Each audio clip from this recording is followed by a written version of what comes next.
Hello everyone, welcome back to my channel. খুব late হয়ে গেছে ঘুম থেকে উঠতে, তো কোনো মতে রেডি হয়েছি। জাস্ট একটা ডিপ লিপস্টিক পরেছি, ব্যাস।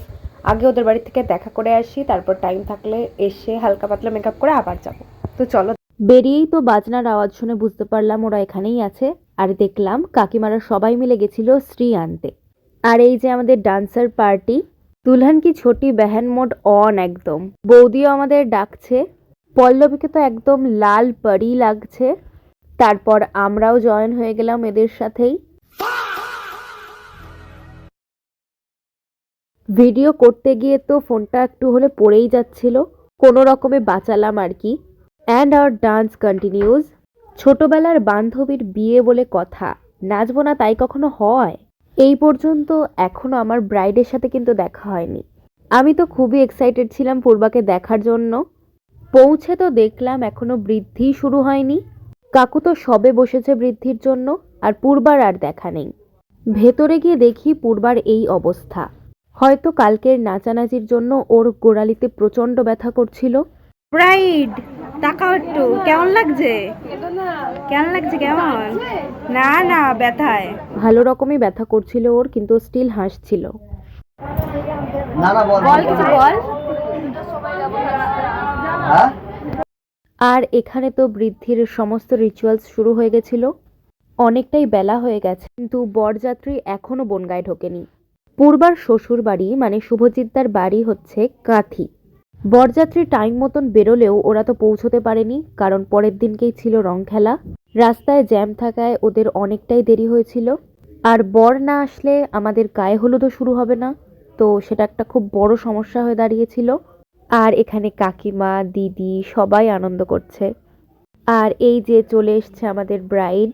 ওকে যে কি মিষ্টি লাগছিল এই লুকটাতে, কি বলবো। আমি তো চোখ ফেরাতে পারছিলাম না ওর দিক থেকে। এবার পূর্বাকে মুকুট পরাচ্ছিল। ওর মুকুটটা তো খুব গর্জিয়াস ছিল দেখতে, কিন্তু এখানে কিরকম ওর মুখের থেকে মুকুটটা একটু বেশি বড় লাগছিল। বাট স্টিল খুবই মিষ্টি লাগছিল ওকে দেখতে। আমি ওকে খালি দেখেই যাচ্ছিলাম। এইবার শুরু হলো বৃদ্ধির আসল কাজ। বৃদ্ধির অনুষ্ঠানটা এই প্রথমবার আমি এত কাছ থেকে দেখলাম। বৃদ্ধির এই রিচুয়ালসটা আমার তো খুবই ইমোশনাল বলে মনে হয়েছে। কেন জানি না, বাট আমারও এই টাইমটায় খুব ইমোশনাল লাগছিল। এরপর চলে আসলো মেজমা আর ওপিদি। শাশুড়ি বৌমা তো ম্যাচিং করে পড়েছে একদম। সহিতং কন্যার শুভ বিবাহ উদ্দেশ্যং প্রীতেনং।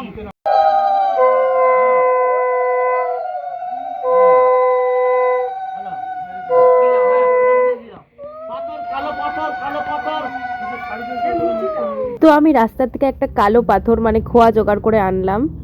পাথরটা সম্ভবত কুলোতে রাখতে হয়, ওটাই মিসিং ছিল। আমাদের বান্ধবীরাও তো চলে এসেছে।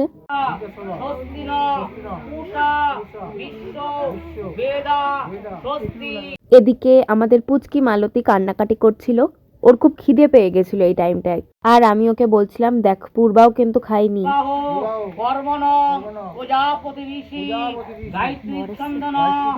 এখনো ঢুকতেই পারিনি জ্যাম রাস্তায়।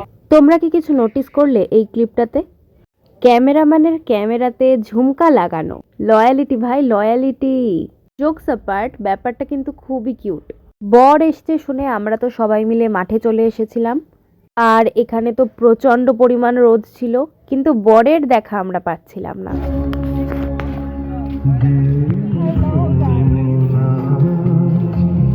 তারপর আমরা একটু লজে গেছিলাম ডেকোরেশন কিরকম করেছে সেটা দেখতে। যদিও তখনও ডেকোরেশন কমপ্লিট হয়নি। এই যে আমাদের দুই হিরো। ফিরে তো দেখলাম বাড়িতে চলছে বেড়াল রেস্কিউ। আর এদিকে বৃদ্ধির কাজ তখনও কমপ্লিট হয়নি।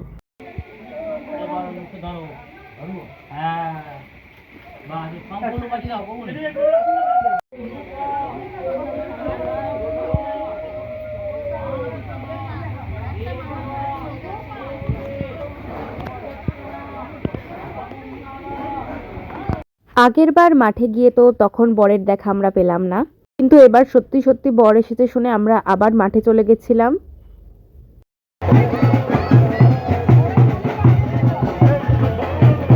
আমরা তো রাস্তার সামনে বরকে খুঁজছিলাম, কিন্তু বর এইখানে ছিল। সাদা টি শার্ট পরা, ওইটা হচ্ছে শুভজিৎ দা, মানে আমাদের নতুন জামাই বাবু।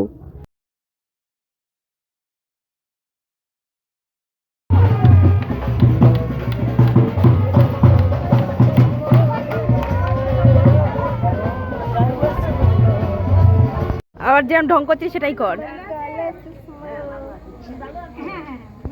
সবাই তো মেকআপ টেকআপ করে সেজেগুজে এসেছিল, তাই জল সাজতে যাওয়ার আগে আমি হালকা একটু মেকআপ করে মিন্নিকে নিয়ে নিচে চলে এসেছিলাম।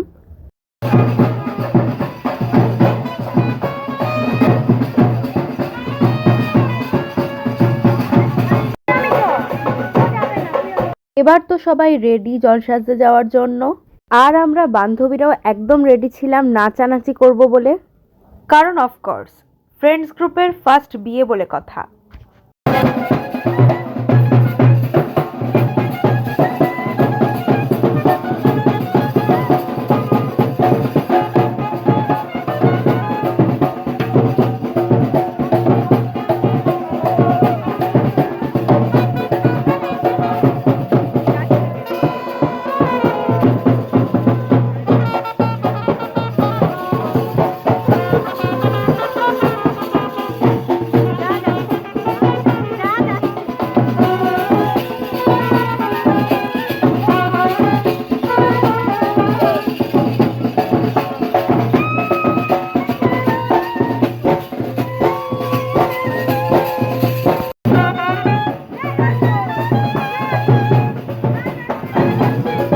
আর তখনই মা ফোন করে জানালো যে আমাদেরকে কোর্টে যেতে হবে। আমার বার্থ সার্টিফিকেটে কিছু ভুল আছে, তো সেই জন্যই কোর্টে গিয়ে এফিডেভিট করানোর জন্য বসেছিলাম। প্রায় 4:30 পর্যন্ত আমরা ওখানে বসেছিলাম। খুবই মন খারাপ লাগছে, জল সাজতে যেতে যেতেই হট করে চলে এসেছি, আমি ওদেরকে কিছু জানিয়েও আসিনি। তারপর সবাই ওখানে আনন্দ করছে, আমি ওখানে থাকতে পারছি না, এটা তো আছেই। যদিও শেষ পর্যন্ত আমাদের কাজ মেটেনি, মন খারাপ থাকা সত্ত্বেও মেকআপটা এত ফ্ললেস দেখে মনটা ভালো হয়ে যাচ্ছিল, কি আর করব।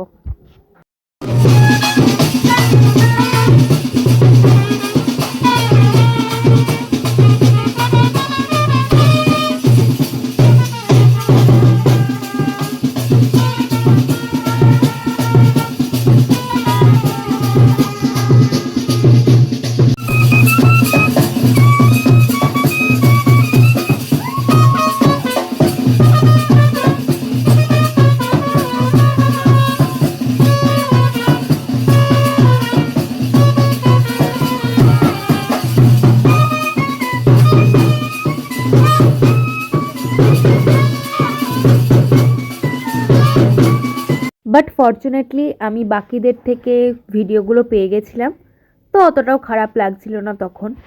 কাজ মেটেনি, বাট থামস আপ খেয়ে এখানে মন ভালো হয়ে গেছিলো আমার। তো এখন বাজে 5টা, আর আমি সবে আসলাম এখন কোর্ট থেকে। আমি কখন সাজবো কখন যাব কিছুই জানি না, কিছু বুঝতেও পারছি না। তো পূর্বার বিয়ের জন্য সাজবো, এটা বলতেই কীরকম লাগছে। তো যাই হোক, চলো কন্টিনিউ করি। আর বাই দ্য ওয়ে, এই হারটা কিন্তু আমাকে অন্বেষা বানিয়ে দিয়েছে, আমার জন্মদিনে গিফট করেছিল। তো শাড়িটার সাথে তো বেশ সুন্দরও লাগছে। আজকের ভিডিওটা এই পর্যন্তই, দেখা হচ্ছে পরের ভিডিওতে, মানে বিয়ের ব্লগে। বাই।